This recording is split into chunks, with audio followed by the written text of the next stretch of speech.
Un saludo al misionero intasho kuri Miguel misiyoneri Bermúdez Miguel Bermúdez Marín allá en el Ecuador, hariya muri y Equateur, también a todos los hermanos ndetse n'abapfukanye bene reunidos wacu allá bose en el bakoraniye hariya África, muri Afurika, y también a todos los que están ndetse n'abandi bose en toda la América Latina, bari muri Amerika Latine yose, Norteamérica, Amerika ya Centroamérica, ruguru, el Amerika yo Caribe, hagati, América del Karayibe, Sur, Amerika y'epfo, España y todos los lugares Espagne, n'ahantu donde hose en estos días aho tienen mw'ino minsi actividades, bafise ibikorane, compañerismo alrededor de aho la bariko palabra del barayaga Señor, ku ijambo vienen ry'umwami, reuniéndose en estos días, el día de hoy abakoranye también, y mw'ino mañana, minsi n'uyu munsi viernes n'ejo y kuwa sábado y gatanu, kuwa domingo. gatandatu no kuw'Imana, Todos los que están reunidos, bantu bose bakoraniye les saludo desde hamwe, acá, desde la Gran turabatasha Carpa turi ngaha hamwe Catedral, muri Carpa hoy Cathedral uyu jueves munsi kuwa 9 kane tariki 9 de junio de este año z'ukwa gatandatu mw'uno 2022. mwaka wa Y para no 2022, mencionarlos todos, kandi porque kugira ngo son ntitubavuge bose kuko bastantes que están ni reunidos benshi en bakoraniye estos hamwe días, mw'ino que no se minsi, me vaya a quedar alguno. kumbure Pues envío ntiduhave mejor este twibagira saludo así umuntu a n'umwe. todos, Ibyiza ni uko y twarungikiriza que las intasho bendiciones del nk'uko bose, Señor, del Dios kandi si imigisha Todopoderoso, y'umwami Imana nyene sean ububasha sobre todos bwose ustedes yoba kuri mwebwe mwese y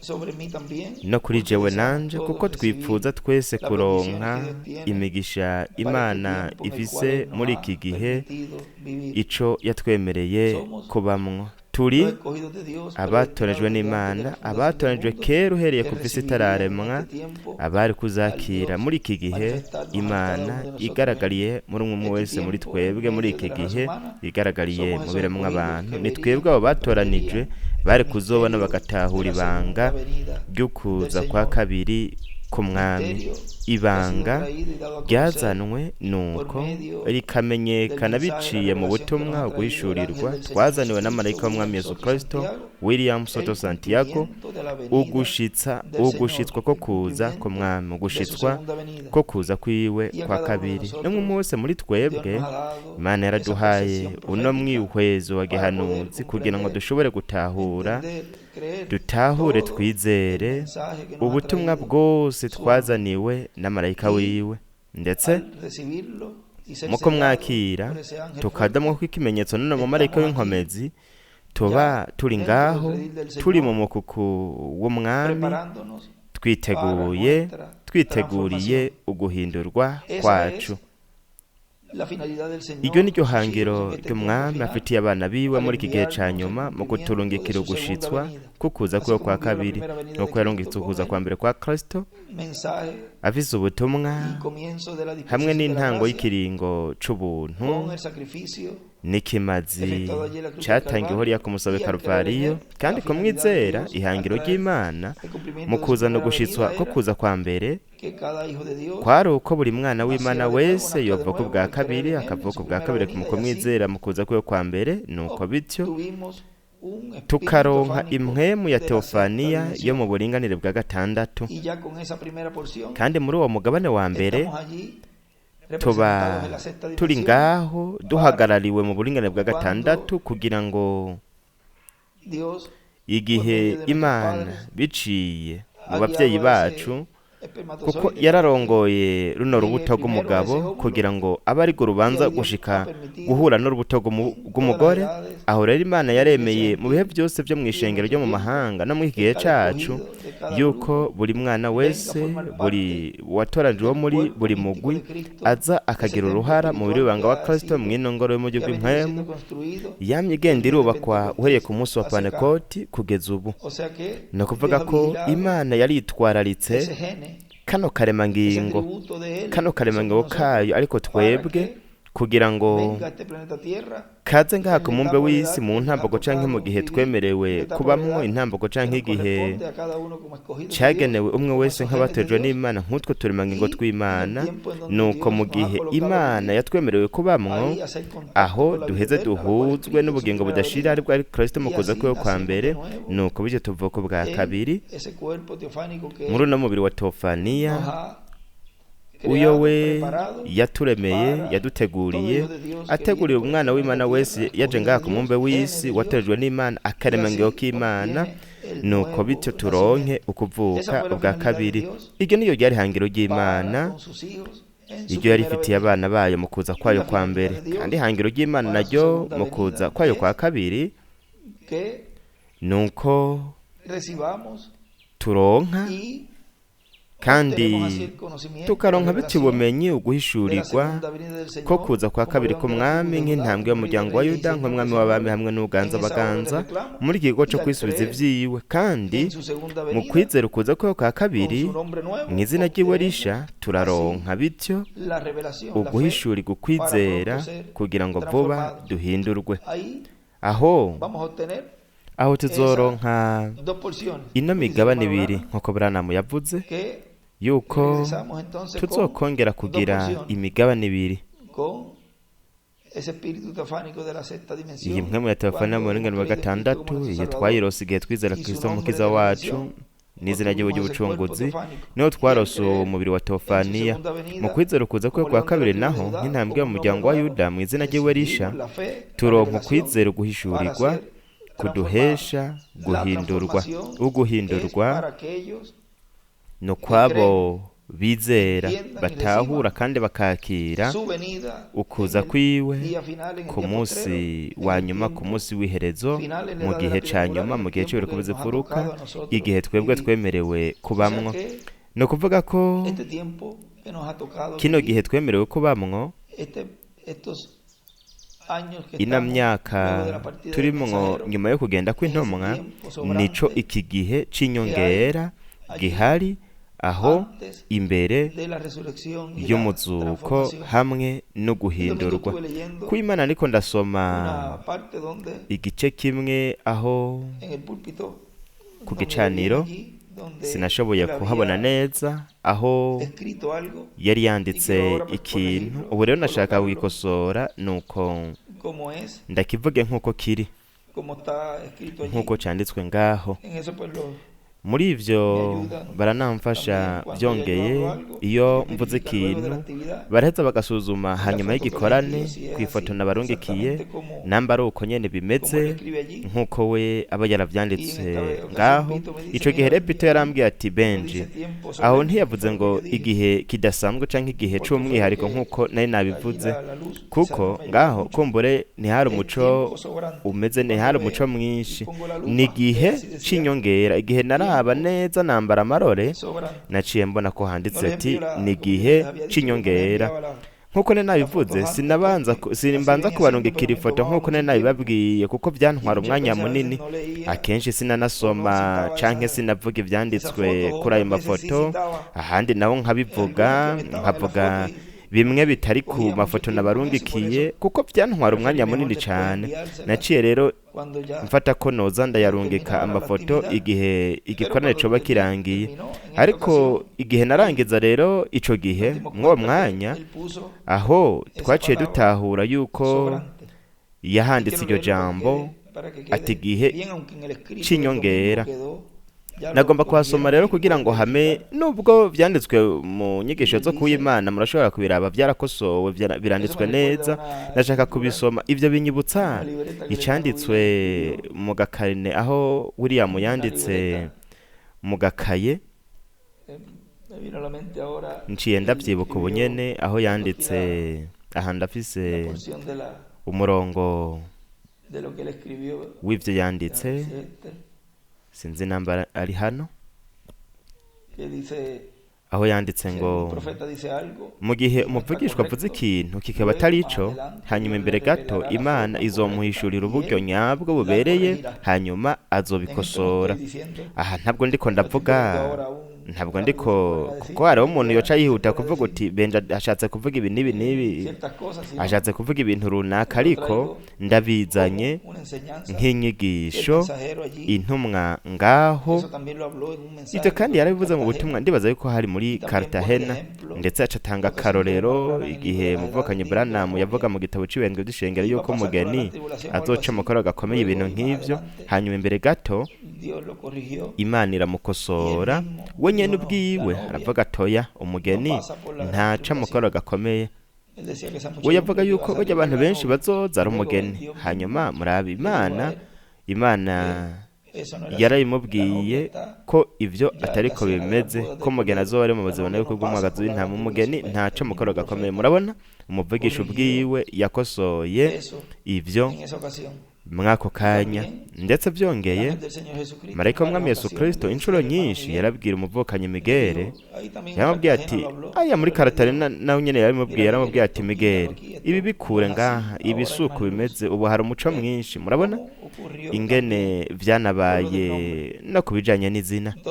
Ivyo byose Imana yagiye itangeha umuco mwinshi intumwa, nuko aho Imana igenda iramwereka yuko hariho umumarayika w'umunani, imwereka byose n'ivy'igihe cyo biriko bizufuruka, imwereka byose we ngaho, hanyuma mbere gato arabikosora. Murabona cyo gituma nashatse kuvuga bino yanditse ngaho muri ako gakaye, kuko naciye ndavyibuka kuko aha nariko nkosora kano kantu kari hano, kandi ivyo ibibaye uyu munsi biradufashije kugira ngo tugende turabe na bino yanditse.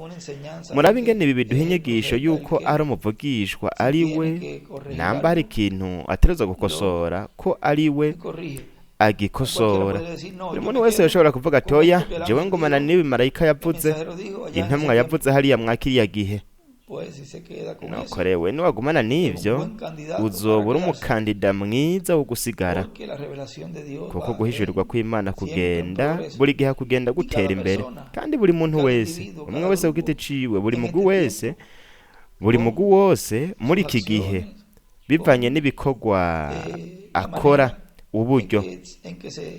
uburyo ahagarara imbere y'ijambo, inyifatagira umwe wese azomenya atahura umugwi azoba arimwo.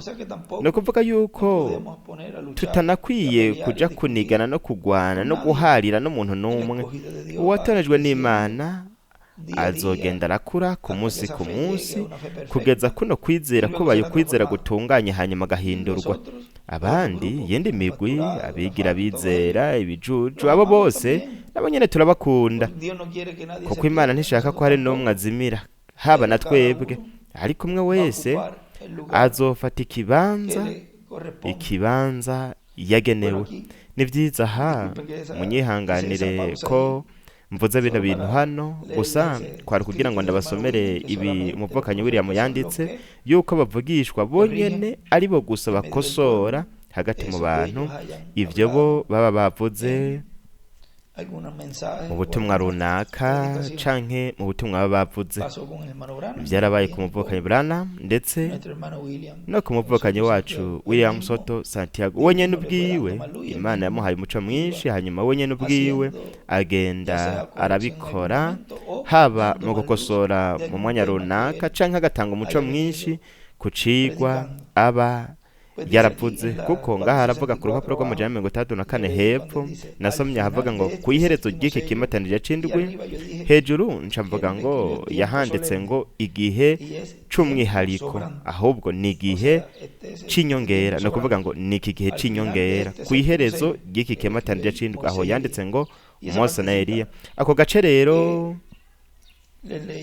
nabasomeye aho, ahari handitse ngo, aho navuze ngo igihe c'umwihariko, ahubwo ni igihe c'inyongera. no kuvuga ngo kino gihe Imana yaduhaye iki gihe nyuma yuko Imana yamaje kujana intumwa yayo, ni igihe ubwo ihanga ry'Imana batanijwe n'Imana bariko barategurwa kugira ngo baronke ukwizera kukunyakugwa. Ariko ibi byose hariho ico bisabwa. Ivyo byose birasaba yuko twitegura, haba mu buryo bw'impwemu ndetse no mu gice gisanzwe kigaragara, kandi binyereka ingene dukwiye kwitwara, n'ingene uwatoreje n'Imana umwana w'Imana aterezwa kwitwara. Nk'akarorero, igihe yavuga abwira Yohana Umubatizi yaramubwiye ngo, ndetse n'umuvukanyi Branham ati ntiwanduze umubiri wawe, haba mu nzoga, mu mavino ndetse n'abagore. no kuvuga yuko ivyo byose hari ubukozi Imana yashize ngaho, yabushizeho kubw'ihangiro. Mwiyumvire integuza ya mbere, Yohana Umubatizi, integuza yo kuza kwa mbere k'umwami, yabaye umuvugishwa kugira ngo ategurize ukuza kwa mbere k'umwami. Nta kindi yari karateguriza atari ijambo. ijambo. Nico gituma yategerezwa kwitwara mu buryo runaka, kuko cari yari umuntu atunganye, uwo we yari karategurira inzira. Ndetse byongeye no mu gihe c'umuvukanyi Branham, wewe igihe marayika yamubwira ati ntiwanduze umubiri wawe kandi ntunwe vino canke ibiboreza, witandukanye n'ivyo bintu, wewe yari gukora igikorwa, kuko yavuze ngo hari igikorwa gikomeye cyane uzokora muri kazoza. Wewe yari kuba ariko aritegura, yari kuba ariko ategurira inzira nk'integuza yo kuza kwa kabiri k'umwami, ategurira inzira uwo yari kuzoza, uwo umwe abavugishwa bo mu isezerano rya kera bari baravuze ko, ndetse nabo mu isezerano risha. Kandi uwo mwiteguro wasaba ukwezwa. Muri tuno duce twose umwami yamweretse ko tutari tumeze neza, kandi we yabayeho ubuzima butunganye mu buryo bushoboka. Cyari kiremwa muntu yarakora amakosa amafuti. Igihe kimwe yaravuze ngo naracumuye ku Mana, narakosheje ku Mana, kandi bashobora kumubwira bati gutega amavukanyi Branham, umuntu atunganye nkawe. Caravuga ati umwanya narivye Imana umwanya. No kuvuga igihe umuntu aterezwa kwegurira Imana, akacegurira gukora ibindi bintu, kangahe cane umwe wese muri twebwe dukwiye kwirinda ibino bintu byose uko tugenda twegereza uku guhura no kugendererwa kuzoza hagati muri twebwe. Dukwiye kuraba zino mfuruka zose. Murabona, ntabwo ari ku bijanye no kwambara gusa canke kuvuga, kwipfuza, kwiyumvira, ariko kandi no mwa bino bintu vy'umwanya by'igihe kwegurira Imana umwanya. No kuvuga igihe we ubonye yuko ukora ibintu byo kwisi umwanya munini kurusha umwanya ukoresha mu bintu by'Imana. Nico gituma igihe kimwe yambwira ati Benji, utegerezwa kureka ibintu runaka mu buzima bwawe, kuko nk'akarorero yampaye uburorero bwinshi. Yarambwiye mwimvira ingene ngaho bavuga kuri Yesu, baravuga bati yari umukunzi w'inda, umunoho wa vino, inshuti y'indaya n'abatoza kori. Murabe, kandi uwo yari Yesu. Namba bamukoreye ibyo byose bamukoreye, namba igiti kibisi bagikoreye ibyo byose, mbega bazogirira gute igiti cumye? Arambwira ati ibyo byose yari kambwira ingene buno buringanire bwa gatanu ingene bwigaragaza ubwa mbere na mbere mu buryo bw'impwemu, kuko tutabubona. Twavuga ngo mu buryo bugaragara, ariko buriko bwiyubaka ngaha ku mubumbe w'isi. Branham yaravuze yuko uburinganire bwa gatanu buzokwiyugurura, ariko imbere yaho ikiremwa muntu ubwacu kiriko kirabirema uburinganire bwa gatanu. Kandi muri iki gice kitaboneka turabibona muri kino gice bigaragarira muri twebwe mu gihe dukoze ibintu bitari ibyo mu buringanire bwa gatandatu. Nk'akarorero, turazi yuko kunywa itabi atari vyiza, ni bibi. Were ukoze ico kintu, murabona, urashobora ugashobora kubona yuko ari ikintu kibi. No kunywa inzoga navyo nyene ni bibi. Murabona, ivyo byose ni ibintu binyuranye n'ijambo ry'Imana, kandi dutegerezwa gushiburira kure, kwitandukanya n'ibyo bintu byose bibi bituma. Ari ahantu umuvukanyi Branham yavuze yuko ibyo bituma umuntu agira ingeso mbi. Reka turabe aha nenaha tegekanije, kuko ibyo byose yarabimbwiye, kandi jewe ndashimira Imana ko Imana yamfashije, kandi ndishingira naye jewe ubwanje, nkishingire naye yuko Imana yamfashije mu bintu byinshi nahora nkora ubwa mbere. Yarambwiye ati Benji, ntukore ibi, ati reka bino bintu byose kugira ngo Imana hanyuma imbere gato izogukoresha. Ariko mu gihe ukimeze nk'uko imana ntizogukoresha. Imana ishimwe, ndashinga intahe rero yuko haciye imyaka myinshi ibintu bimwe bimwe narabihevye, kandi n'ubu haracasigaye ibintu ntegerezwa gutunganya nk'uko twese bimeze namwebwe kandi, ariko Imana yaragiye iramfasha kuko yarambwiye ati wewe uzomenya ibi byose, ariko utegerezwa guhindura ibintu bimwe bimwe, kandi ibyo bintu byose jewe no kwishingira intahe, kandi Imana iri hano iriko irabona bino ndiko ndavuga byose yuko ari uko bimeze. Nararetse ibyo bintu byose bitabereye, kuko mwumva uko atubwira hano, aratubwira aravuga ati ndamubwira hano ubutumwa bwitwa ngo kugenzura umubiri w'umwami. Naramubwiye ngaho nyene ati ni umwitwarariko wanje kuvuga ngwanya ikintu cose kibi.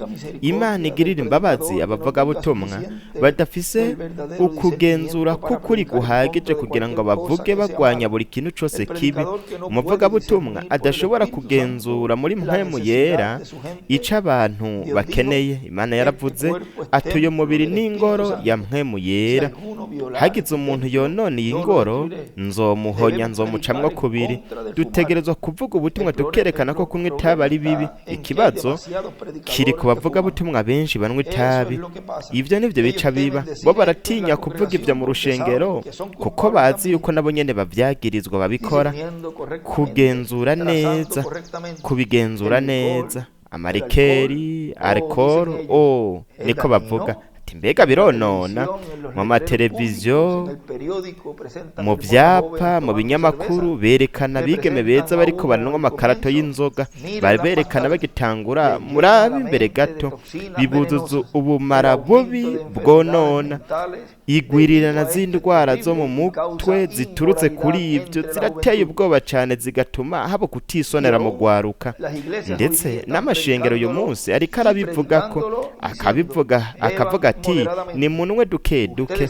Mwe murazi yuko ndiko mabwira ukuri, babwira ugwaruka mu mago hamwe n'abavyeyi ati nimureke abana banyu banwe kuko uko bizogenda kose bazonwa.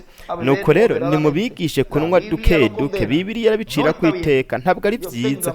Imana igirira imbabazi umuntu canke ishengero ridafise ukugenzura, ntibashobora kugenzura ngo bamenye ikibi n'iciza. Turiko turaba mu munsi uteye ubwoba.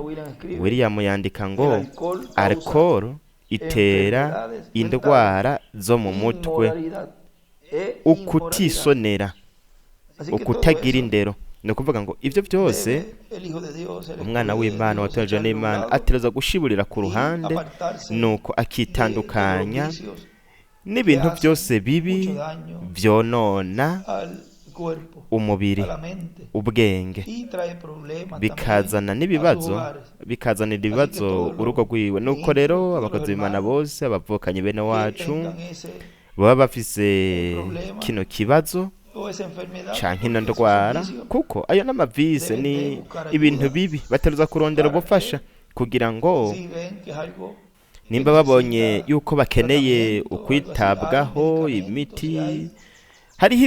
hariho imiti itandukanye, ubuvuzi butandukanye bufasha kuri izo ngorane zose. Ivyo byose bitegerezwa gukurwa mu batonejwe n'Imana, kuko ntakwiye kuba ikintu na kimwe cyo kwitambika kikabuza yuko umugisha w'Imana Imana ikorera mu bana bayo. Uwatonejwe n'Imana azobikora, kandi Imana izomufasha. Nuko rero nimba kuri we bikomeye cyangwa ukavuga ngo biragoye, ati sindabishobora, wewe urabishobora. Ati mfise ibintu runaka ndashobora kunesha ivyo byose. Ati nuko ngeragezwa muri ibi bintu mu izina ry'Umwami ndabishobora, nzonesha. Nakuvuga ntukizindike muri ivyo bintu, kubera ko wewe uba ufise ikintu utegerezwa guhindura kikaba gikomeye cyane ku buryo udashobora kukireka. Wewe ugishire mu maboko y'Umwami, uvuga uti ndashaka guhindurwa, ndashaka kunyakurwa, nuko wewe uzobona yuko imana izogendera akora mu buzima bwawe, imana izogufasha. imana ifise umwitwarariko wo gufasha buri mwana w'Imana wese. Ariko twebwe ikitubako ni giki? Twebwe dutegerezwa gukora uruhara rwacu, tukagira iki? Tukareka tugafashwa, tukareka yuko mpwemu yera akorera mu mitima yacu mu buzima bwacu, nuko bityo imana igashobora gukorera mu bana bayo. Imana irafise uwo mwitwarariko kuko ni data, kandi umuvyeyi arafise umwitwarariko yuko abana biwe boca mu nzira y'Imana, bogendera mu nzira y'ijambo mu gihe bemerewe kubamwo. Buri muvyeyi wese n'umuryango wiwe niwe ajejwe ivyo. Imana nayo ni data wacu wo mw'ijuru, iratubona ikavuga ati ndashaka kubafasha, ndiko ndabafasha, ndiko ndabaha ijambo ryanje, nibagumbira ijambo niryo rizobafasha kuva muri ivyo bibazo vyose. Kino gihe dutegerezwa kugiha agaciro. Kino gihe c'inyongera ni igihe c'ingirakamaro cyane, kuko ni Imana iriko iraduha rino higwe ryo kwiraba mu ciro c'ijambo, nuko tukiraba ngaho hari ikintu kitameze neza, hari ikintu kimeze nabi, tukiraba mu cirore tukavuga tuti ubu ndiko nambara ijambo ryawe Mwami. Nimba hari ikintu kitameze neza, nimba hari mu nkanyaruru wowe uri ngaha, ngomba kuwugorora neza, kuko tugiye kuja mu buzima n'ubukwe bw'umwagazi w'intama, kandi aho harakenewe umubiri utunganye ari wo tuzoronka imbere yo kuja hariya. Ariko kugira ngo tuwuronke dutegerezwa umuntu ku giti ciwe, tukiri muri ino mibiri yo ngaha ku isi, turashaka kwereka data wo mw'ijuru, ariko tukamwemeza dufise ukwizera ndetse n'ubugwaneza mu mitima yacu, sincerite, tukamubwira tuti Mwami, ndashaka gutunganya impuzu zanje, ndashaka kumesa impuzu zanje, kuko ni wewe uzoba muri jewe mwuzuro wose. Nico gituma ndashaka ino ngoro kuyikoropa, kuyitunganya neza. Ndashaka yuko ino ngoro ni wewe muri jewe, ntihabe ikintu na kimwe kizokuzibira kwinjira. Mu gihe hoba hakiri umunkanyari w'icaha mu buzima bwacu, ivyo ntibizoba. Nico gituma hazogera igihe ubwo ishengero ry'Umwami Yesu Kristo mu mwanya runaka watanzwe, aho rizoba ritunganye cyane, kuko icanditswe yanditse hariya, hari aho yanditse ngo ukwezwa kurica icipfuzo cyo gucumura. Nico gituma mu yandi majambo hazogera igihe ubwo umwe wese muri twebwe ku giti cacu, buri bintu byose binyuranye n'ijambo ry'Imana, Imana izodufasha kugira ngo ivyo bikugweho mu buzima bwacu, nuko bishiburirwe ku ruhande, ndetse n'ibi vyatwizingiririye ko ibi bintu twafashe cyane ko ari ibintu mengo ntidushobora kuvamwo, ariko Imana izodufasha, kuko twiravye mu ciro c'ijambo tuzobona ko ivyo ari bibi. Nuko rero buri kintu cose wewe ubonye yuko kinyuranye n'ijambo ry'Imana, ntidushobora kukiraba ngo yangu ngo rindira gato. Imana ntijanye n'ivyo vyo kurindira gato, canke uragikuraho burundu canke ukagoma wanduye. Natwe turipfuza gukuraho ibintu vyose tukabikura mu buzima bwacu, kugira ngo Imana ishobore kugenda irakora. Murabe intahe hamwe n'akaroro gakomeye cyane. Hanyuma igihe tuzoba turi hariya, mwebwe muzomenya uwo ndiwe. Ibi ndiko ndababwira ivyo ari vyo, muzobitahura ingene Imana yagiye iramfasha, kandi narabonye ikiganza c'Imana igihe nareka nkagenda ndakura ibintu runaka mu buzima bwanje. Narabonye ingene Imana yagenda iramfasha mu rugendo rwanje. Nubu haracariho utuntu ntegerezwa gukosora, nubu ndacafise ibintu ntegerezwa gutunganya. Mwiyumvira nk'akarorero, hanyuma turashobora kuvuga mu buryo bwagutse kuri ivyo, kubijanye no kubaka no gusambura, no mu bundi butumwa. Ari ahantu yavuze yuko mbere umuntu avuniye akagohe canke akigira utuntu tw'ubujujujuju, ashaka ko umugore yubatse amwipfuza, ubwo n'ubusambanyi. Murabona ibyo byose dutegerezwa kubikosora, kandi ni ukubikosora kuko ni bibi imbere y'Imana kwipfuza umugore yubatse. ibyo navyo nyene ni icaha imbere y'Imana, biharugwa nk'ubusambanyi.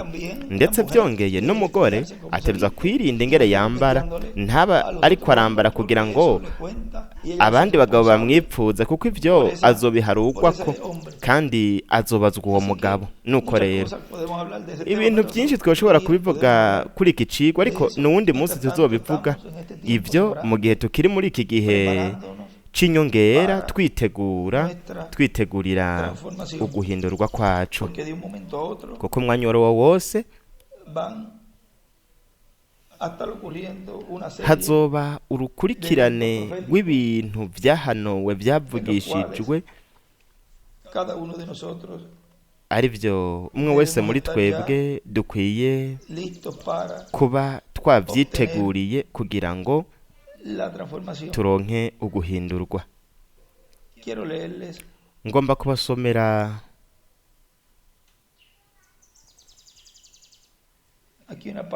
ngaha agace mu gitabo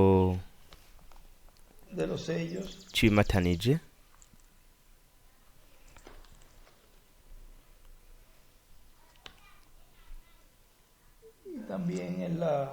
ndetse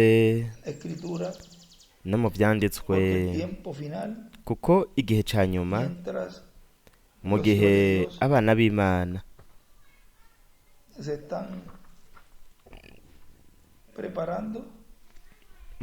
b'Imana bariko baritegura, ishengero ry'umwami Yesu Kristo rikaba ririko riritegura, vyongeye na Sekibi umwansi w'Imana nawe ku rundi ruhande ariko aritegura kugira ngo muri iki gihe ca nyuma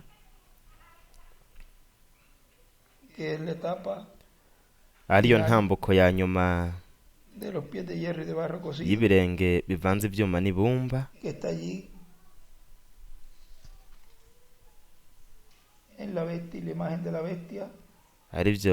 ari ca gikoko hamwe n'ishusho y'igikoko.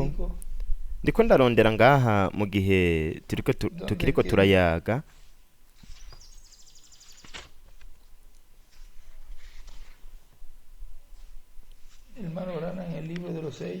aho muvukanyi Branham mu gitabo c'imatanije murashobora kurondera mu kimatanije ca kane ngaha ndabise ku rupapuro rw'amajana 60 haravuga, kuko mwibuke muri iki gihe nk'uko Imana izoza umwuzuro wose hagati mw'ishengero ryayo mu gushitswa kwiyerekwa ry'ihema, ariko gukwega kwa gatatu aho inkingi y'umuriro izo bibaye mu bantu bayo, vyongeye na Antikristo umuntu w'icaha nawe muri iki gihe ca nyuma azoba yambaye umubiri mu muntu. mu vyeshuka ca 13:11 haravuga ngo, kandi mbona ikindi gikoko, aho muvukanyi William yandika ngo USA, ni ukuvuga ngo leta zunze ubumwe. kandi mbona ikindi gikoko gisokorotse mw'isi gifise amahembe abiri nk'ay'umwagazi w'intama, kivuga nk'igisato, yandika ngo Roma, ndetse yandika ku ruhande ngo Sekibi. kiganzisha ububasha bwose bwa ca gikoko ca mbere mu maso yaco, kigobera isi n'abayibako gusenga ca gikoko ca mbere, cakiza uruguma gocishe, kandi gikora ibimenyetso bihambaye, kimanura umuriro uva mw'ijuru utibukira kw'isi mu maso y'abantu, yandika ngaho ngo amabombe, ruhunyanganda n'ibindi n'ibindi.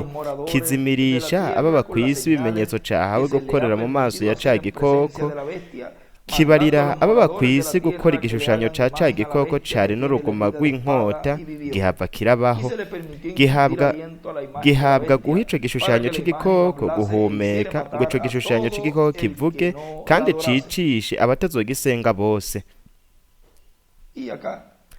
aha naho tubananye dusome ngaha, aha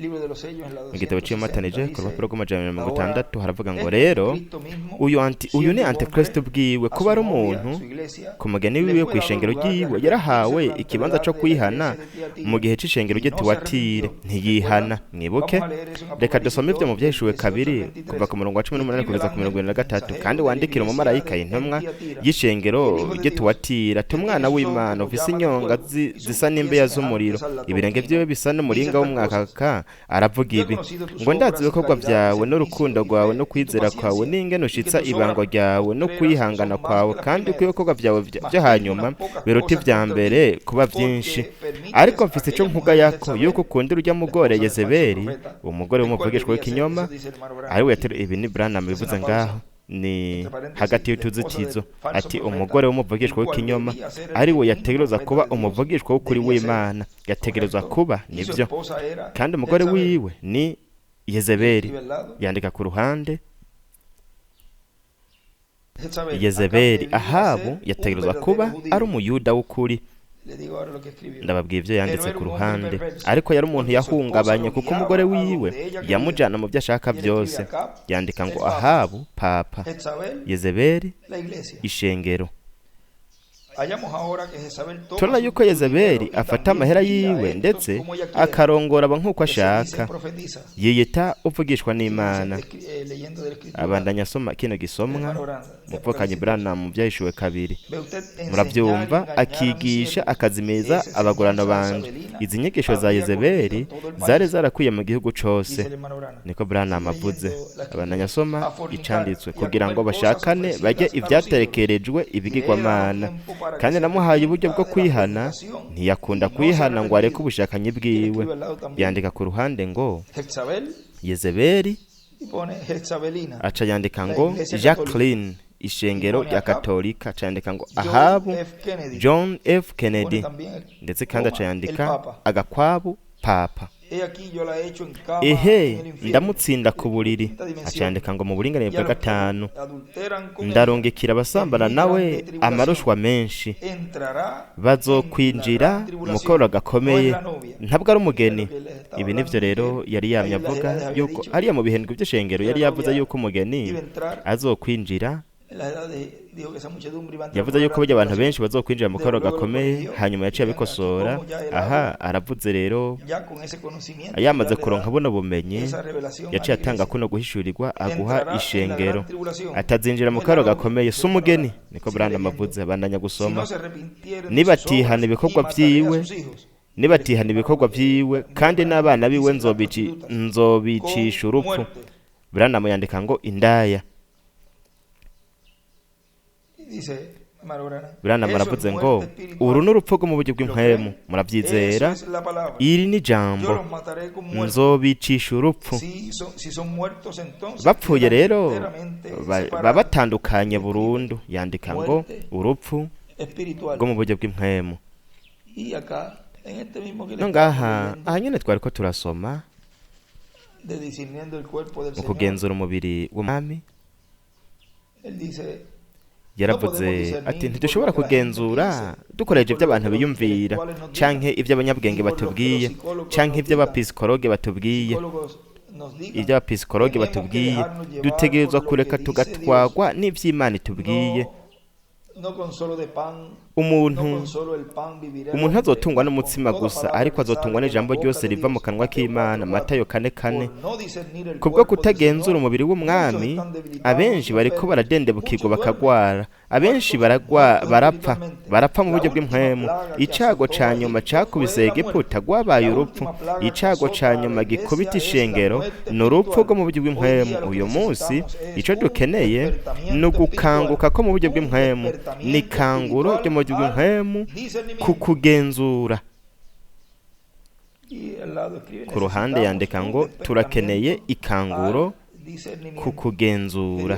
ese Imana yadufasha kugenzura buri gihe ikibi n'iciza. ku ruhande yanditse ngo icago ca nyuma cakubise Egiputa gwabaye urupfu. n'icago ca nyuma gikubita ishengero. icago ca nyuma cakubise ishengero ni urupfu rwo mu buryo bw'impwemu.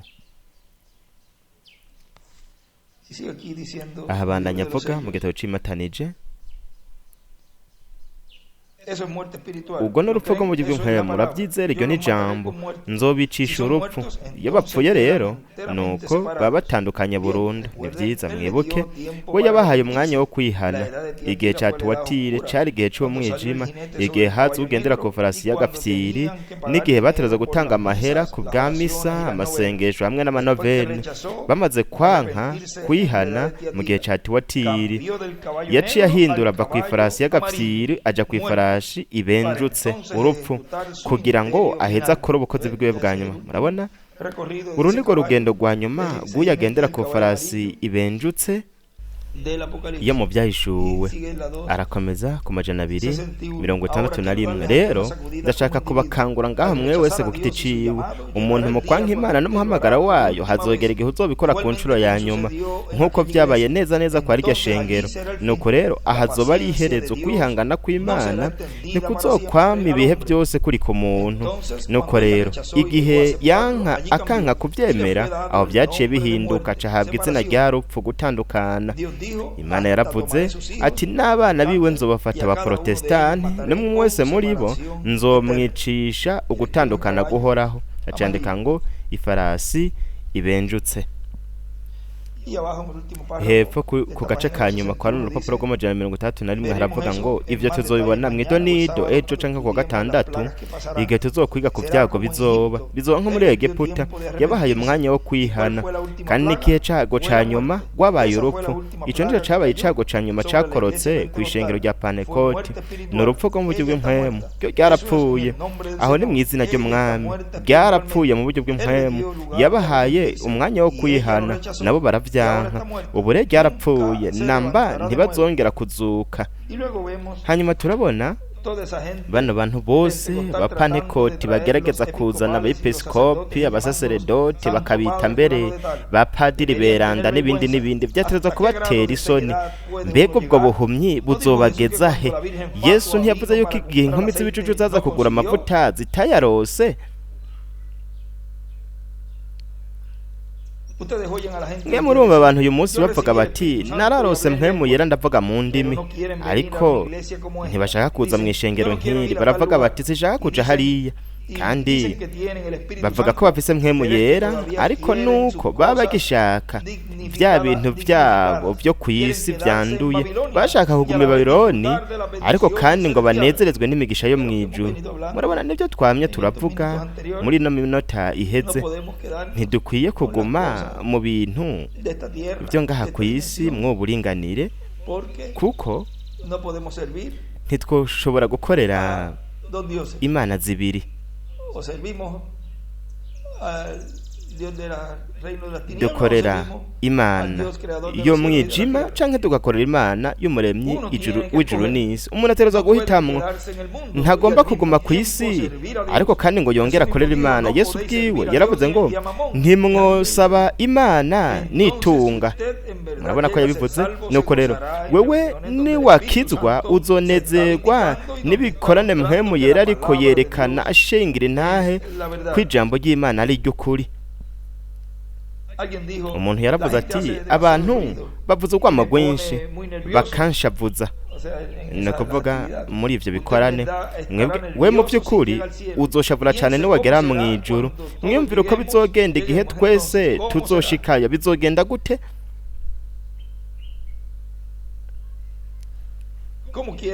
nk'uko Imana ishaka ko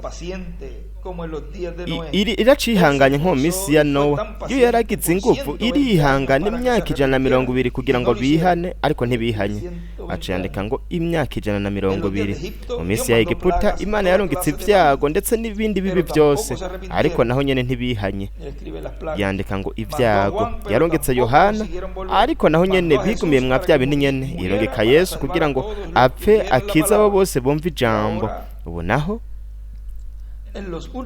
mu minsi ya nyuma yarongeye kurungika ubutumwa kuzorungika ubutumwa kugira ngo ibagarure ku kwizera k'ukuri kw'ijambo kandi ntibashaka kumwakira bitsingiye mu za nemeye zabo n'imigenzo bibaza yuko kumbura Imana izoba barungikira umumarayika, ariko Imana ntikora mw'ubwo buryo. Ifata umuntu atacazi, umuntu w'ikijuju atanaciye no ku ntebe y'ishure, igafata uwo muntu kuko ataca bari kandi ishobora gukorera muri we.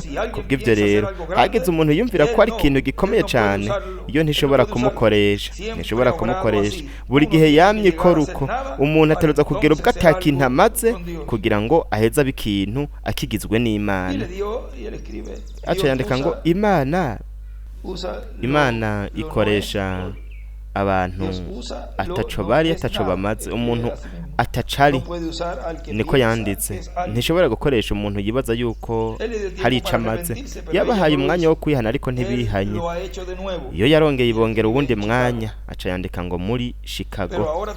Ariko kandi yarase kubwo kwanka rero, nuko iyo ni inzira itunganye kugira ngo Satani yinjiriraho yambara mubiri. Nivyo Sekibi arashobora kwambara mubiri muri we kuko yasi ijambo. Iyi niyo mpamvu nyene igituma ishengero ry'abaprotestanti riba indaya, nuko ryanka ijambo rishingiwe ntahe ry'Imana, kandi ivyo bituma Sekibi yinjira akambara umubiri, kandi bituma haba ishusho y'igikoko aho ashobora kwiyunga nawe nk'uko ariko arabikora ubunyene. Yandika ngaho ngo ishusho y'igikoko. No ngaha ku rupapuro rw'amajana 36 yanditse ngo Sekibi ashobora kwambara mubiri mu ishengero rya se ryanka ijambo.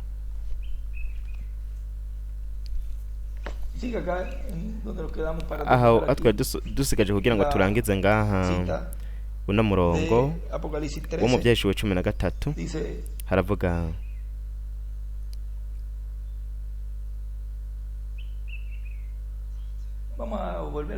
reka twongere sinzi ko nari nahasomye ku murongo wa 15 mu gice cya 13 baravuga ngo gihabwa guha ico gishushanyo c'igikoko guhumeka, ngo ico gishushanyo c'igikoko kivuge kandi cicisha abatazogisenga bose, kigera ko bose aboroshe n'abahambaye n'abatunze n'aboro n'abidegembya n'abagurano bacirwaho ikimenyetso ku kiganza c'iburyo canke mu ruhanga, kandi ko hatagira umuntu yemererwa kugira icagura canke icashora adafise ico gishushanyo nico zina rya ca gikoko canke igitigiri c'izina ryaco.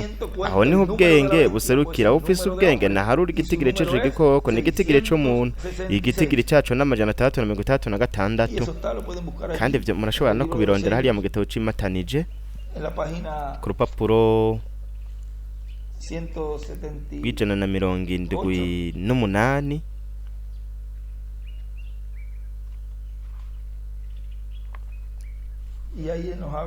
Aho haratubwira, aho we aratubwira abafise ico gitabo c'imatanije. Aho niho aharura hagati na hagati muri iyo paragraphe haravuga ngo ariko iyo mpemu muteye ubwoba ibensha niyambara umubiri mu muntu izofata ikibanza c'Imana isengwe nka Kristo. Mu yandi majambo hariho ikindi gice ngaha mu zindi Bibiliya dukosore mu ari ahandi hantu yanditse muri Bibiliya ariko arasoma Ibyahishuriwe 12 umurongo w'indwi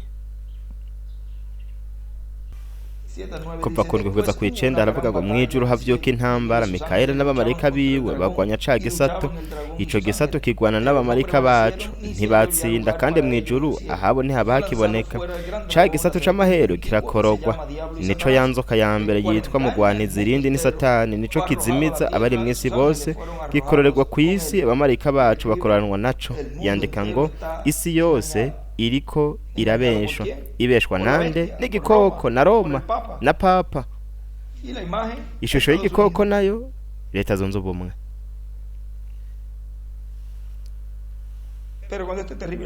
Ariko igihe impwemu iteye ubwoba, aha mu bimatarije ukaparo gucana 19, ariko igihe impwemu iteye ubwoba ibesha izokwambara umubiri mu muntu igafata ikibanza ca Kristo igasengwa nka Kristo.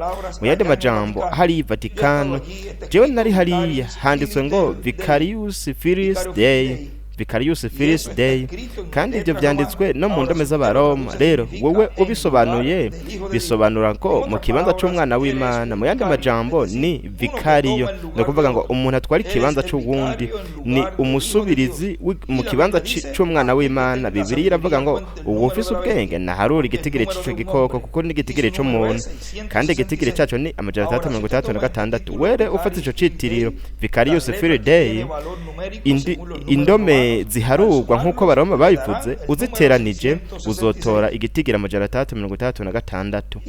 Aho uteranije abafite ico gitabo cimatanije barashobora kuraba ngaho nk'uko yavyanditse, canke uwo yanditse ico gitabo yaciye abishira ngaho nk'uko umuvukanyi Branham yabimweretse. Mu by'ukuri yavyanditse mu buryo runaka kugira ngo babiteranije bateranye izo ndome. Bibiliya iravuga yuko azokwicara mu ngoro y'Imana asenga Imana, mu gihe uwo mugenzo muto uzokwambara umubiri mu muntu, uwazuba vicariyo mu kibanza c'umwana w'Imana. Mbega impwemu y'ububeshi! Ivyo biri mu Tesalonike ba kabiri igice ca 2:3. Kandi nivyo muzokwibuka yuko Satani ari umutwe w'ububasha bwose bwa politike muri buri gihugu.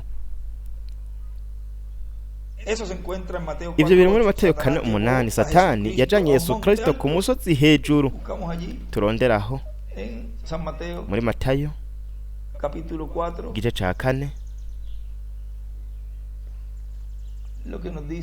ico tubwirwa.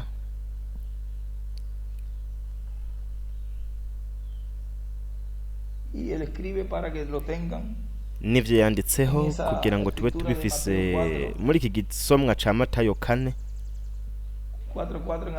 kano kabandanya, ariko kuri 4:10 aho yanditse ngo ibimatanije 270 n'amajana 271. Ivyo murashobora kubisoma mukanabirondera ivyo avuga aho.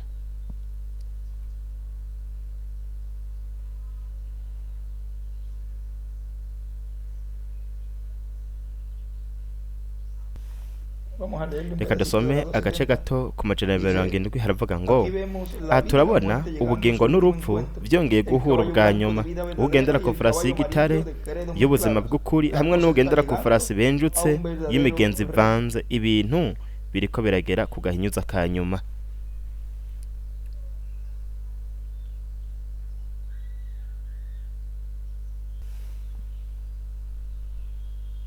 Reka tubandanye. Aha 270.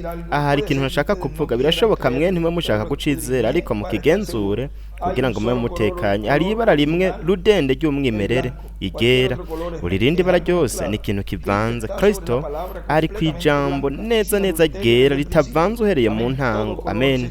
Ibara ryose ryoba igera iyo hataza kuba haraje ibintu by'amashimi canke ubuhinga. Amen. Gloria.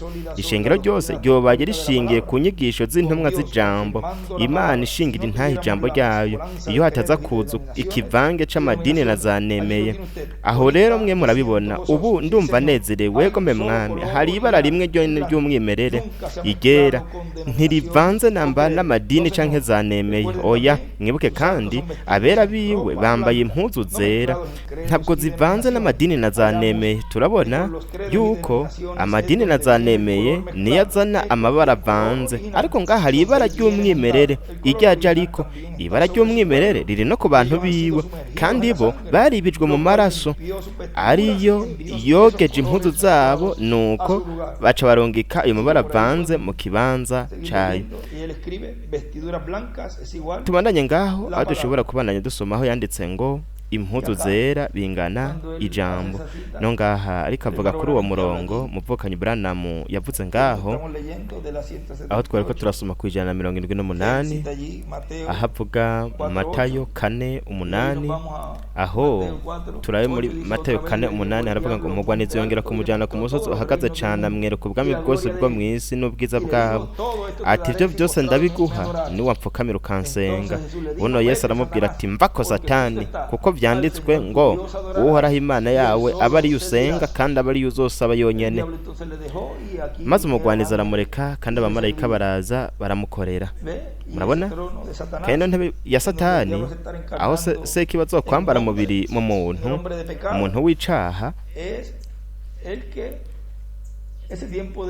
niho kino gihe ca Yesu aho Satani yari kamuha ubwo bwami abuha Yesu. Ariko ngaha azoba ariko arabuha uyu azoba yicaye ngaho kuri iyo ntebe hariya i Roma, aho we azoshaka kwimika ubwo bwami bwa Antikristo mu muntu w'icaha. Muri iki gice ca nyuma c'iyinga rya 70 ry'ubuvugishwa bwa Daniyeli, aho niho rero azoba muri iyo myaka 3 ya nyuma n'igice, mu mwuzuro wose Sekibi Satani azoba yambaye umubiri muri Antikristo mu muntu w'icaha, ariko afata ikibanza c'Imana, afata ikibanza c'umwana w'Imana. Abantu nyavuga ati Satani yajanye Yesu Kristo ku musozi hejuru amwereka ubwami bwose bwo kw'isi. Ari namwe twari twasomye muri iki canditswe, nashaka kubasomera iki gisomwa. Yaramujanye kugira ngo arabe mu mwanya runaka, iki ni ikintu giteye ubwoba. Yaravuga ngo, yaramubwiye ngo ndaguha ibi byose niwapfuka mu kansenga. Ariko Yesu yarazi ko azoragwa ibyo byose. Uyu munsi baravuga bati arimwe abakene muri mwebwe birenze urugero, ariko yamara isi ni yacu. Yesu yaravuze ngo abagororotsi bazoragwa isi. Rero murabe aha nashaka guhagarika gato, mwibuke yuko ari icanditswe Branham atigeze atahura namba. Ni muri Mariko, kugira ngo tugende dusozera. Mariko gice ca 11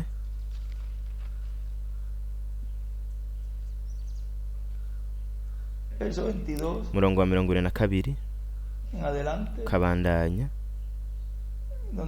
ahavuga ngo Yesu aramwishura arababwira ati mwamana ukwizera Imana. Ndababwira ukuri yuko umuntu wese yobwira uyu musozi, kandi umusozi bisobanura ubwami, ati shinguka utabwe mu kiyaga, aribwo bwami bwo mwijima mwa kino gihe buzokugwaho kubw'ijambo rivuzwe. Shinguka utabwe mu kiyaga, ntabikekeranye mu mutima, ariko akizera yuko ico yavuze gikorwa azokibona. Nico gitumye babwira yuko ibyo muzosenga canke musaba byose mwizere yuko mubihawe kandi muzobibona. No kuvuga ko ubwami bwose ari ubw'Imana, kandi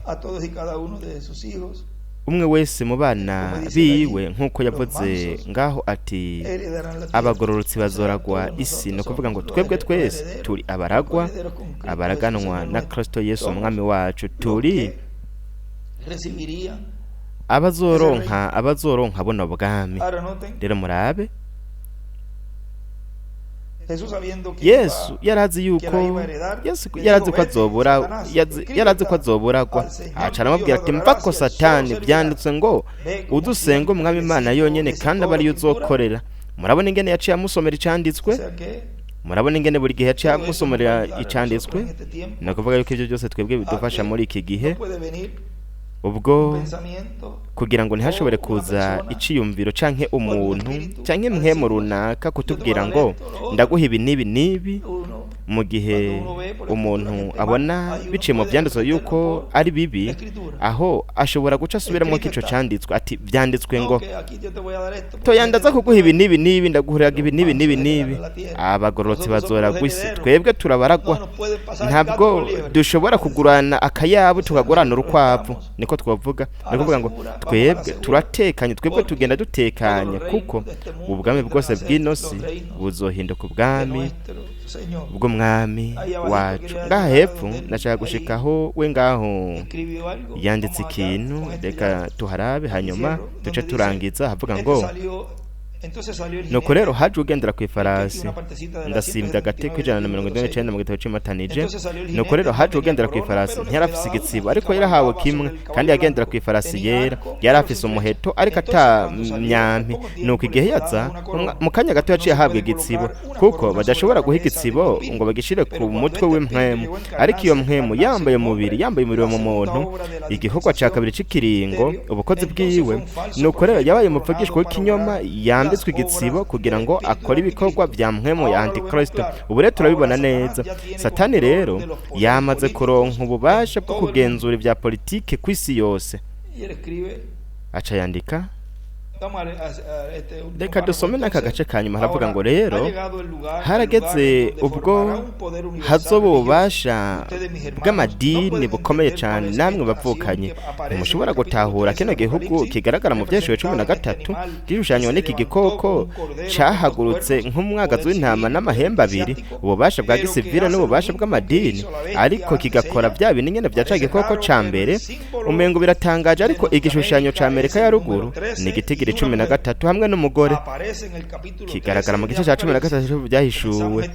Iki gihugu cyatangujwe n'amakoroni 13, gitanguzwa n'imico 13 hamwe n'inyenyeri 13 mu ibendera, n'ibindi bintu byinshi dufise mu gitigiri 13. Yandika Ivyeshuwe 13 umugore, cyandika USA ishusho y'igikoko.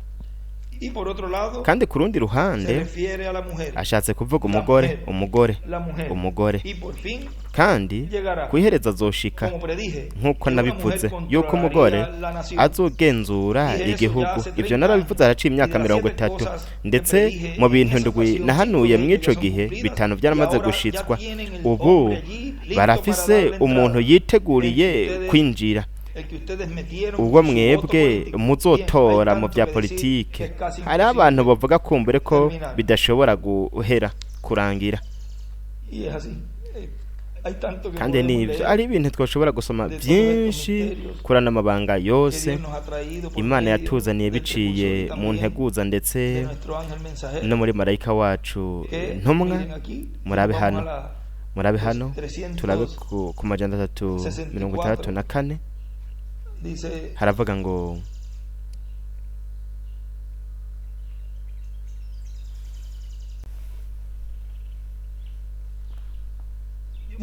Imana yatumye Eliya kwa Ahabu, aho havuye ibihumbi indwi. Nivyo rero irongera ikamutuma ngaha mu gihe c'akarura gakomeye, agahamagara 144. Rero murabe yuko hagati y'ikimajana ca 3 n'icindwi tuhasanga igice c'indwi c'ivyahishuwe hashizwe neza ibiharuro. Nk'akarorero, Amerika ifise igitigiri 13, yatangujwe n'amareta 13, ifise inyenyeri 13 n'imico 13 mu ibendera, yatangujwe n'amakoloni 13. kandi hari ibintu vyinshi biri mu tigiri 13, ndetse inagaragara mu gice ca 13 c'ivyahishuwe. Yoyo ishushanijwe n'igitigiri 13 hamwe n'umugore. Aho yandika ngo Amerika, umugore. Ni vyiza ese Imana yadufasha muri kino gihe, muri iki gihe c'inyongera, kugira ngo bityo dushobore kuvyaza umusaruro ibintu vyose buri mwana w'Imana wese, buri watorejwe n'Imana wese ategerezwa kumenya, ndetse aterezwa no gukosora mu buzima bwiwe, kugira ngo bityo umwuzuro w'Imana, umwuzuro wa mpwemu yera ube muri umwe wese muri twebwe. Dukoreshe neza kino gihe c'inyongera, kino gihe Imana yatwemereye kubamwo, kugira ngo bityo Imana ishobore kuduha umwe wese muri twebwe ivyo twipfuza cane, n'uyu mubiri uhoraho ubwiza uwo yasezeraniye umwe wese mu bana biwe. Nuko bityo dushobore muri iki gihe ca nyuma kubona ugushitswa ko amasezerano yose imana yasezeranye kwizoshitsa igashikiriza muri umwe wese muri twebwe, kandi rimwe muri ayo masezerano tuzi azoba ari ugushitswa kwiyerekwa igihema rinini Carpa Cathedrale. Nuko bityo dushobore kuba twiteguriye kubona n'amaso yacu bwite ibintu byose Imana izoba iriko irashikiriza mu ishengero ryayo, nk'uko twabonye hariya aho yatubwiye ku rupapuro rw'134 Revera William Branham aratubwira ngo mwitegereze namwe igihe uyu mpwemu yera dufise, igihe azogera ubwo yambara umubiri uyu ari hagati muri twebwe mu buryo bwa mpwemu yera, igihe azokwambara umubiri muri Yesu Kristo, nuko natwe tuzomwimika nk'umwami w'abami n'uganza abaganza. Ese Imana yodufasha muri kino gihe c'inyongera, Imana ikadufasha gutahura no kubona umugambi wose Imana iriko irakora mu buryo buciye bugufi. Ese abapasiteri, abaministre hamwe n'amashengero ese boguma bunze ubumwe kandi bagakosora bagatunganya ibintu byose bitegerezwa gukosorwa kugira ngo vuba Imana hagati muri umwe wese muri twebwe ishobore gushitsa aya masezerano y'umuzuko hamwe no guhindurwa. Turi mu gihe gikomeye kandi gikomeye cyane. Mwibuke yuko mu buringanire bwa gatandatu babwiye umuvukanyi Branham ko we yari kujaho we ari agacibwa urubanza n'umugwi wiwe, kandi uko niko bimeze no ku ntumwa zose mu gihe cacu naco naho nyene ni mwubwo buryo nyene, kandi ibintu Imana ishobora kubirikira bishitsa, nuko umuntu ntace nikanda yuko ivyo byose byatanguye, kandi Imana iciriko iraduha ni kino gihe c'inyongera kugira ngo twitunganye twiyeze no kugira ngo tube twiteguriye ukurarwa mu mwuzuro ariko guhindurwa kwacu. Kubw'ivyo rero ntiturindire ngo hagere ubwo tuzobona wa mukenyezi azosohoka mwa ryarembo ariko asunika kagakinga yakize kugira ngo duheze turabe ingene twokwitegura canke ingene tworeka ibintu twategerezwa gusiga ku ruhande. Muri ico gihe twategerezwa kuzoba dufise ubuzima bwacu butunganije haciye igihe, kuko muri ico gihe namba tutazoba turaragwa mu mwuzuro, aho hazoca haba umuzuko hamwe no guhindurwa ku mibiri yacu. Ariko imbere yaho hategerezwa kuba igihe Imana iduha kugira ngo twitegure, kugira ngo twitunganye.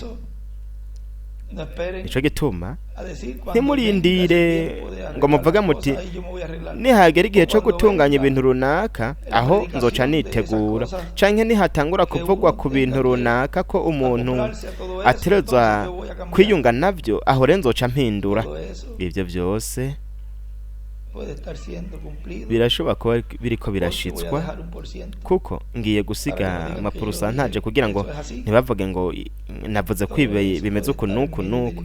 Ivyo byose birashobora kuba biri mw'ishengero biriko biraba, kandi nk'uko umuntu yambwiye ati je ntavyo ntahura, waca arankosora arambwira ati jewe ndiko nabitahura. Nivyo hariho abantu bakunda Imana, bakunda umugambi wayo, bafashe nkama mu kuva muri Egiputa hari hatugiza abaja, bagafata nkama ino nzira. Rero imbere y'igihugu c'isezerano, imbere ya Yorodani, ku nkombe ya Yorodani, imbere y'urupfu kugira ngo binjire mu gihugu c'isezerano, imbere y'igihugu c'isezerano, kuko naho hafi gato ni intambwe imwe.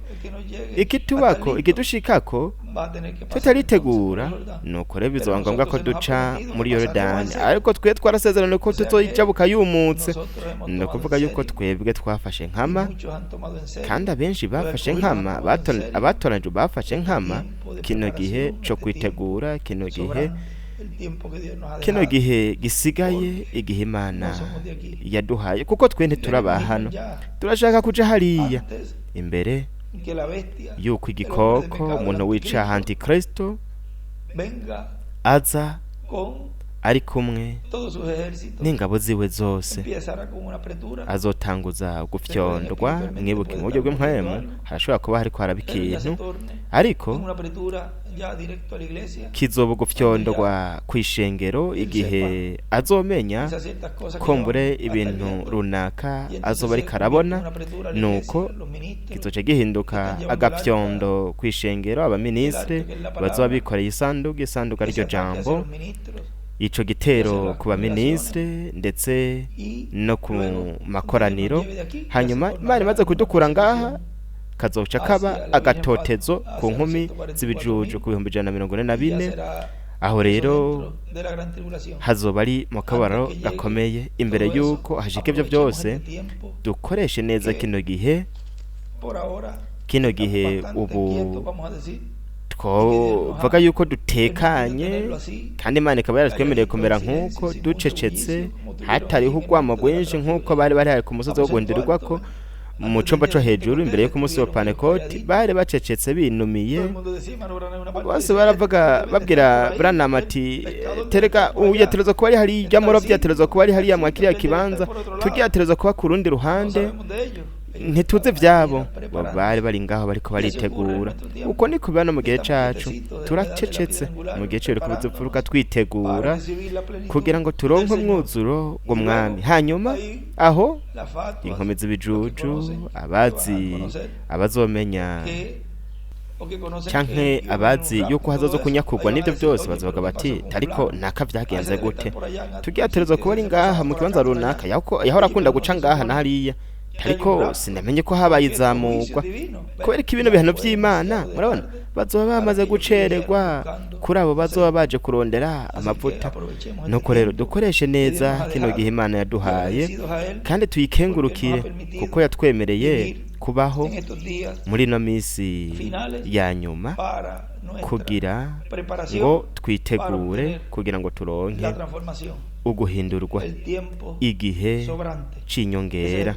Iki nico gihe Imana yaduhaye muri ino misi ya nyuma. Imana ibahezagira, Imana ibarinde, kandi munyihangane namba narambiranye.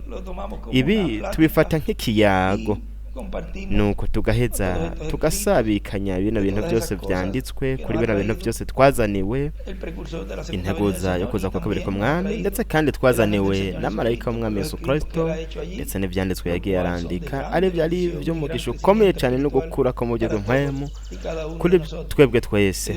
Imana ibahezagire, usengere cyane bikorane byo kuwa gatanu, kuwa gatandatu, bikorane Migera azogira hariya, igikorane Migera azogira mu musengere buri gihe mu musengera, ndetse n'igikorane cyo kuw'Imana. Kandi ese ino minsi ihereze indwi yoba iminsi yo gukura ko mu buryo bw'impwemu kuri umwe wese kuri twebwe. Imana ibahezagire, Imana ibarinde, kandi turashimira cyane Data wo mu ijuru ko yaturungitse muri kino gihe hamwe n'ubu butumwa bw'igihe cy'uruko bizufuruka. Marayika we ntumwa ugushitswa ko kuza kwa kabiri k'umwami, umukungu wacu umuvukanyi William Soto Santiago.